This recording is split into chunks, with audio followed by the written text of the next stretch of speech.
Ny anton'le fanomezana aloha voalohany indrindra dia ny hoe mba hametrahana ny tafika malagasy amin'ny toerana misy azy a. Hitantsika angamba atao anatin'izay fotoana maro zay fa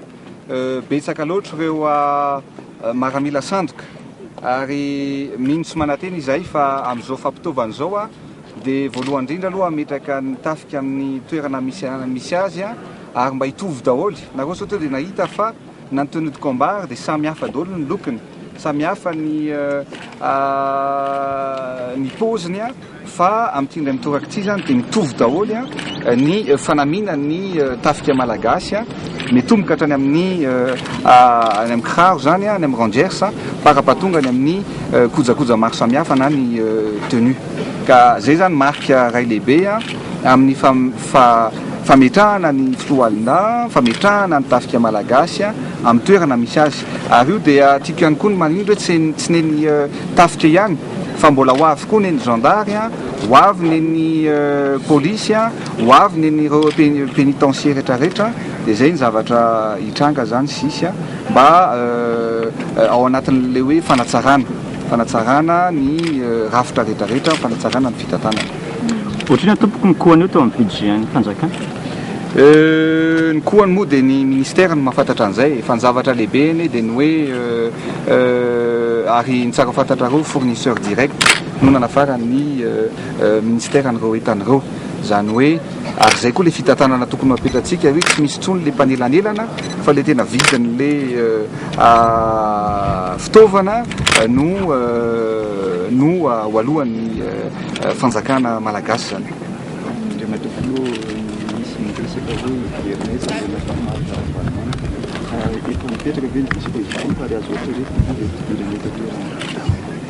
Ya mikasika an'izay resaka mandeha zay aloha dia ohatrany hoe amiko manokana dia ny fahitako anazy hoe aroantsika mpanao gazety hoe raha hiteny ve i Ben Ali androany hoe hiverina any Tunisie, na hiteny Moubaraka hoe andeha hiverina any Egypte dia azo saitsainina ve zany. Ary faharoa manarakarak'izay ihany koa dia ny tiako tindrena hoe raha ny filoha teo aloha no resahantsika teo amin'ny heriny ary izy teo amin'ny tanjany,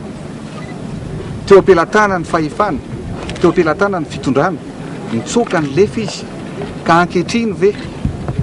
dia mbola sahanao hitolo-batana izy hiverina eto a Madagasikara. Fa raha tonga moa izy dia naman'ireo olona meloka izay mitolo-batana ary iza dia efa nilaza fa ny fitondram-panjakana misy olona mitantana eto dia tsy maintsy andray ny andraikitra tandrify azy mba hisiny ny fandriampahalemana, mba hisiny ny filaminana eto amin'ny firenena.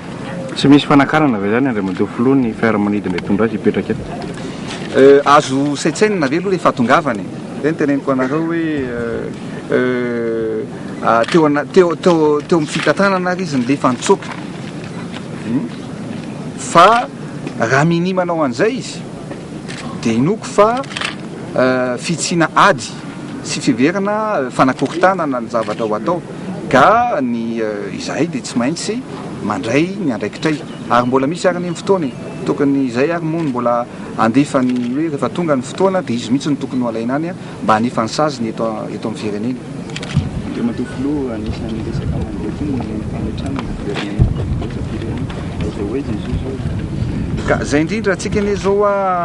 efa ataoko hoe dingana kely sisy ny mba hahazahoana ny fakatoavana. Inona moa ny hoe fakatoavana dia fanekena zay ny vahaolana ilayntsika hoe fanekenina rehetra ny fividianana zay ho atao amin'ity taon'ity mba tsy sinony hoe vita indray ny fividianana dia zay vao hitady reconnaissance. Zay ny mahatonga anay ankehitriny na dia efa mijoro ary ny repoblika faefatra dia manaiky ny tenako hoe tsy maninona raha sokafana ny androm-panjakana.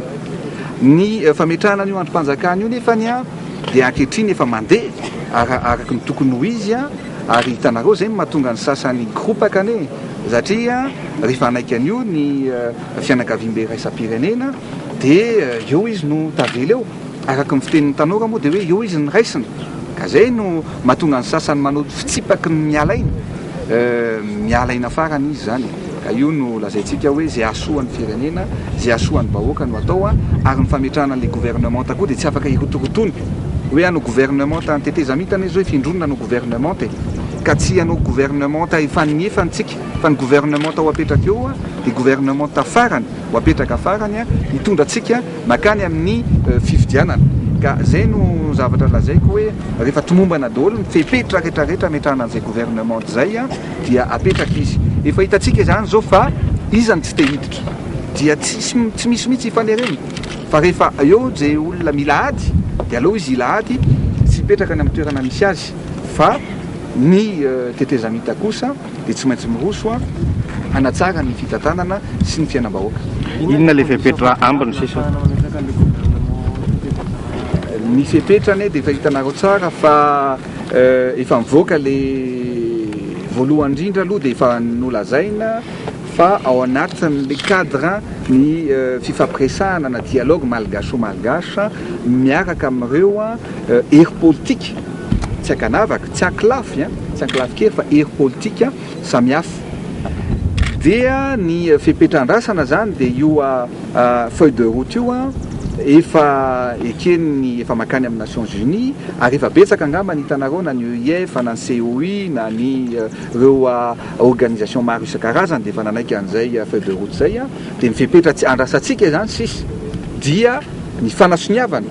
an'io feuille de route io mba ahafahana mametraka an'le gouvernement ary eto dia anao antsoavo ary manao antsoavo mihitsy mba hivonona daholo ny hery politika rehetrarehetra zay mazoto ny amahany olana mba ahafahana makany amin'ny fifidianana anasonia ny feuille de route io amin'ny herinandro avy zao.